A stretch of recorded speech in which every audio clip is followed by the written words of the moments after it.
से कोई लेना देना नहीं है। यदि चुनाव से लेना देना होता तो स्वाभाविक है कि अगर बीजेपी ये कानून लेकर के आई है, बीजेपी की सरकार यह कानून लेकर के आई है, तो इससे बीजेपी को कड़ा नुकसान होने वाला है। अगर इन्हें समस्या हिंदुओं के लिए कानून से नहीं है, हिंदुओं के समर्थन में आने वाले कानून से नहीं है, इन्हें समस्या है कि ये मुस्लिमों के पक्ष में क्यों नहीं बोला जा रहा है, मुस्लिमों के लिए कोई अलग से लॉ, अलग से कोई अल्पसंख्यक वगैरह अल्पसंख्यकों के लिए कोई कानून क्यों नहीं लाया जा रहा है। इन्हें समस्या इस चीज से केवल हिंदुओं के लिए ही क्यों ये कानून लाया जा रहा है। ये तब चुप थे, ये सभी नेता तब चुप थे जब हिंदुओं को गाली दी जा रही थी। हिंदुओं पर हो रहे अत्याचार, शोषण से इन्हें कोई लेना देना नहीं है। मेरा ये चैनल सब्सक्राइब करें और मेरे हर अपडेट आपको मिले, इसके लिए बेल आइकन जरूर दबाइएगा। आप सभी को मेरी ढेर सारी शुभकामनाएं। जिस कानून का हिंदू बड़े बेसब्री से इंतजार कर रहे थे, वह कानून सोमवार देर शाम केंद्र की मोदी सरकार ने पूरे देश भर में एक साथ लागू कर दिया गया। इस कानून को नागरिकता संशोधन अधिनियम यानी CAA, सिटीजनशिप अमेंडमेंट एक्ट का नाम दिया गया है।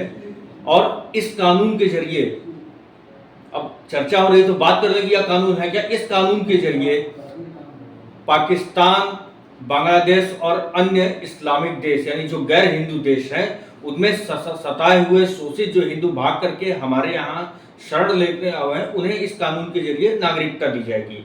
इस कानून के जरिए किसी भी गैर हिंदू को किसी भी तरह की कोई समस्या परेशानी नहीं होने वाली है। लेकिन वहीं इस कानून के लागू होते ही कुछ इस्लामिक कट्टरपंथियों और लेफ्ट लिबरलों ने इसका जो है विरोध करना शुरू कर दिया गया है।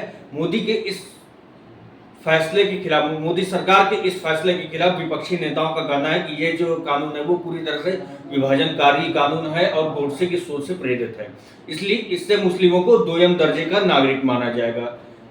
वे बता रहे हैं कि ये कानून पूरी तरह से मुस्लिमों के खिलाफ है, जबकि मुस्लिमों को लेकर के इस कानून में एक भी बात नहीं कही गई है। इसके साथ ही जामिया इस्लामिया जैसे संस्थानों में भी इसका विरोध देखने को मिला है। केरल और तमिलनाडु की सरकार ने भी इसका विरोध किया है। ये वही सरकारें हैं कि जो नेता हैं वो हिंदुओं को डेंगू और कोरोना जैसे रोग बताया करते हैं, जो हिंदू धर्म के हमेशा खिलाफ अनाप शनाप उगलते रहते हैं। मकतूब मीडिया नाम के एक्स के अकाउंट से एक वीडियो शेयर किया गया है, जिसमें दिखाया गया है कि कैसे सरकार ने CA के लिए नोटिफिकेशन जारी किया। उसके बाद जामिया इस्लामिया में MSF और NSUI ने मिलकर देर रात वहां पर प्रदर्शन किया। इस दौरान उनके हाथ में भी पोस्टर भी थे जिस पर CAA लिखा हुआ था और उसे आग लगाया गया। Down, down, down, down, down, down. BJP, down, down, down, down, down, down, down, down, RSS, down, down, RSS. Witnessed after 1947, it is not your father's property, Mr. Modi. It has been provided by your forefathers with their blood and sweat. I won't let it down. I won't let it down. The students won't let it down. Our elder brothers, Sharjeel, Umar, and all the political leaders, they are the political prisoners who has been detained by the devil. Salam, assalam, intifada, inqilab. Need salam, assalam, intifada, inqilab. Need salam.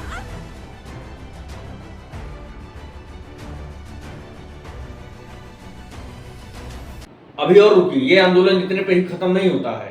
Tamil Nadu के मुख्यमंत्री MK Stalin ने इसे केंद्र का विभाजनकारी agenda बताया। उन्होंने कहा कि CAA को हथियार बनाया जा रहा है, मुस्लिमों और श्रीलंकाई तमिलों को धोखा देकर विभाजन के बीज बोए जा रहे हैं। DMK के कड़े विरोध के बावजूद AIDMK की मदद से CAA पास हुआ।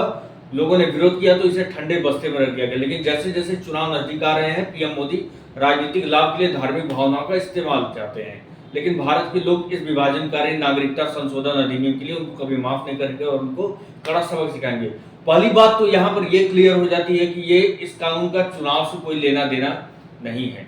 यदि चुनाव से लेना देना होता तो स्वाभाविक है कि अगर बीजेपी ये कानून लेकर के आई है, बीजेपी की सरकार यह कानून लेकर के आई है, तो इससे बीजेपी को कड़ा नुकसान होने वाला है। अगर यह कानून मुस्लिमों के या हिंदुओं के जरा सा भी किसी के भी खिलाफ है तो स्वाभाविक है कि इसका प्रभाव मोदी सरकार के वोट पर पड़ेगा। तो इससे तो विपक्षी दल को खुश होना चाहिए, लेकिन विपक्षी दल एक अलग ही राग अलाप रहे हैं। इन्हें समस्या हिंदुओं के लिए कानून से नहीं है, हिंदुओं के समर्थन में आने वाले कानून से नहीं है। इन्हें समस्या है कि ये मुस्लिमों के पक्ष में क्यों नहीं बोला जा रहा है, मुस्लिमों के लिए कोई अलग से लॉ, अलग से कोई अल्पसंख्यक वगैरह अल्पसंख्यकों के लिए कोई कानून क्यों नहीं लाया जा रहा है। इन्हें समस्या इस चीज से केवल हिंदुओं के लिए ही क्यों ये कानून लाया जा रहा है। ये तब चुप थे, ये सभी नेता तब चुप थे जब हिंदुओं को गाली दी जा रही थी। हिंदुओं पर हो रहे अत्याचार, शोषण से इन्हें कोई लेना देना नहीं है।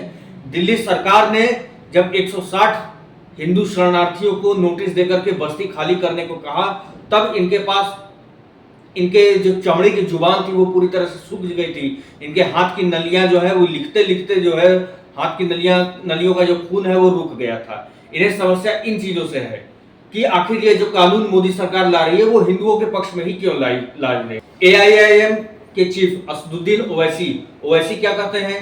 ओवैसी कहते हैं कि आप क्रोनोलॉजी समझिए, पहले चुनाव सत्र आएगा, फिर CAA नियम आएंगे। हमारा CAA के लिए विरोध आज भी वही है, ये विभाजनकारी है और गोडसे की सोच पर आधारित है। ये लोग मुस्लिमों को दोयम दर्जे की नागरिकता देने चाहते हैं। पहली बात तो ये कि CAA लागू हो गया है पूरे देश में, आपके विरोध करने या न करने से कोई फर्क नहीं पड़ने वाला है। देश में लागू हो गया है और किस मुस्लिमों पर अत्याचार हो रहा है ये भी आपको अब साबित करना पड़ जाएगा कि हाँ ये मुस्लिम है, इन मुस्लिमों पर अत्याचार हो रहे हैं। तो जो जैसा कि आप बता रहे हैं कि हाँ मुस्लिमों के खिलाफ ही कानून है, ये पूरी तरह से विभाजनकारी कानून है।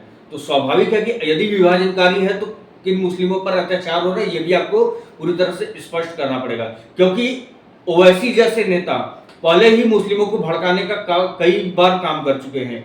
ज्ञानवापी, अयोध्या राम मंदिर, बाबरी जैसे कई मुद्दे हैं जिस पर कि कोर्ट के आदेश के खिलाफ इन लोगों ने मुस्लिमों को भड़काने का काम किया। ये है कि जिस पर ये लोग पूरी तरह से विभाजनकारी इस चीजों को बता रहे हैं, इनको सबसे पहले क्या करना पड़ेगा कि सबसे पहले इन्हें प्रमाण देना पड़ेगा कि हाँ ये कानून वास्तव में मुस्लिमों के खिलाफ है, देखिए इन मुस्लिमों पर अत्याचार हुए हैं।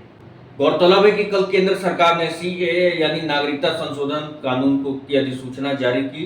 इसके तहत पूरे देश में यह कानून लागू हो गया। इस कानून को बनाए जाने के 4 वर्षों के बाद इसे लागू किया गया। ऐसा लोकसभा चुनाव 2024 से कुछ ही सप्ताह पहले हुआ, क्योंकि आचार संहिता लागू होने के बाद ये कानून कभी भी लागू नहीं किया जा सकता। इसके लिए ऑनलाइन रजिस्ट्रेशन पोर्टल बनाया गया है, जिसका प्रशिक्षण पहले ही पूरा कर लिया गया था। जिलों के प्रशासन को लॉन्ग टर्म वीजा देने के लिए अधिकृत कर दिया गया है।